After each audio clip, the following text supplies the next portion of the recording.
بسم اللہ الرحمن الرحیم الحمد للہ وکفی وسلام علی عبادہ الذین اصطفی اما بعد 5 رمضان المبارک بروز پیر 1447 ہجری پیش ہے قرآن کریم کی تاریخ۔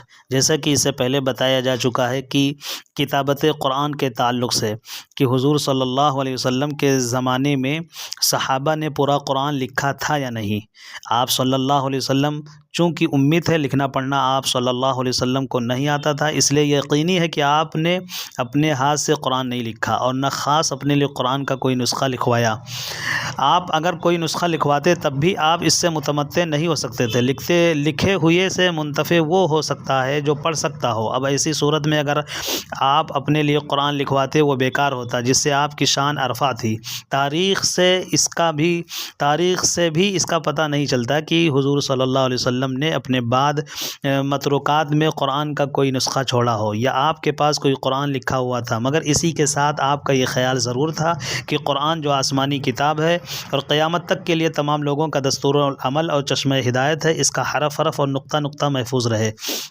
اور اس کی یہی صورت تھی کہ جس وقت جو آیت نازل ہو اسی وقت آپ اسے بعینی لکھا دیں اور اس آیت کو اس جگہ لکھائیں جہاں کی وہ آیت ہے، اور جو لکھے پڑھے ہیں وہ اسے اسی طور سے لکھیں جس طرح سے آپ فرمائیں۔ قرآن اور تاریخ اور تمام کتب احادیث سے ثابت ہے کہ رسول خدا صلی اللہ علیہ وسلم پر جب قرآن نازل ہوتا اس وقت آپ صحابہ سے ان افراد کو طلب فرماتے جو لکھنا جانتے تھے اور ان کو وہ آیت لکھا دیتے، اور جب وہ لکھ لیتا تو دوبارہ بھی پھر اس سے سن لیتے اور وہ صحابی دوسروں کو لکھا دیتا، اور اسی طرح اکثر صحابہ اس سے نقل کر لیتے۔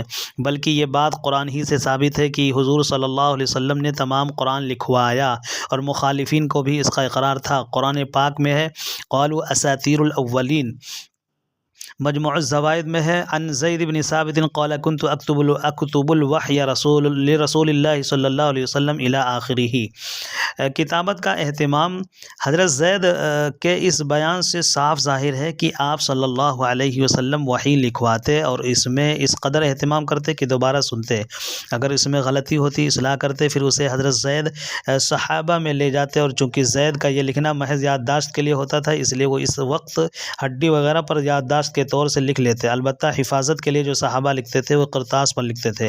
تاریخ القرآن صفحہ 74۔ بخاری شریف میں عن البراق قال لما نزلت الى آخرہ۔ الاتقان مسند احمد اور سنن ابو داؤد، جامع ترمذی، سنن نسائی، ابن حبان، مستدرک حاکم سے نقل ہے قال عثمان كان رسول اللہ صلی اللہ علیہ وسلم ينزل علیہ السور الی آخرہ۔ اس سے ثابت ہوا کہ قرآن برابر صحابہ رضی اللہ تعالی عنہم لکھتے تھے، اور جس وقت قرآن نازل ہوتا تھا حضور صلی اللہ علیہ وسلم ان لوگوں کو طلب فرماتے جو قرآن لکھتے تھے، اسی وقت انہیں لکھوا دیتے۔ نیز بہت سے واقعات ایسے ہیں جو صاف طور پر بتلاتے ہیں کہ حضور صلی اللہ علیہ وسلم کے زمانے میں محض یاد ہی سے پڑھنے کا رواج نہ تھا بلکہ لکھ کر بھی پڑھتے تھے۔ ملاحظہ ہو چند واقعات۔ پہلا واقعہ کامل ابن اسیر میں ہے۔ اسلام لانے سے پہلے حضرت فاروق اعظم جب اپنی بہن فاطمہ کے مکان پر پہنچے تو اس وقت حضرت خباب بن ارد صحابی ان کی بہن اور بہنوئی کو قرآن کی تعلیم دے رہے تھے۔ اس صحیفے کو اپنے ران کے نیچے چھپا لیا جس پر قرآن لکھا ہوا تھا، اس میں سورہ طٰہٰ لکھی ہوئی تھی۔ اس واقعے سے یہ بھی معلوم ہوا کہ ابتدائی اسلام ہی سے مسلمانوں میں قرآن کو لکھ کر پڑھنے کا رواج ہو گیا تھا۔ دوسرا واقعہ ابن خلدون میں ہے۔ عمر بن حزم کو آپ صلی اللہ علیہ وسلم نے یمن کا امیر بنا کر جب روانہ فرمایا تو ان کو کچھ احکام لکھ دیے۔ من جملہ ان احکام کے یہ بھی تھا وَيُعَلِّمُ النَّاسَ الْقُرْآنَ وَأَن يَنْهَ النَّاسَ فَلَا يَمُسَّ الْقُرْآنَ إِنسَانٌ إِلَّا وَهُوَ طَاهِرٌ۔ اس ممانعت سے کہ بلا طہارت قرآن نہ لینا چاہیے ثابت ہوتا ہے کہ قرآن لکھا ہوا تھا۔ یہی بات طبری کی جلد 3 صفحہ 107 پر بھی مذکور ہے۔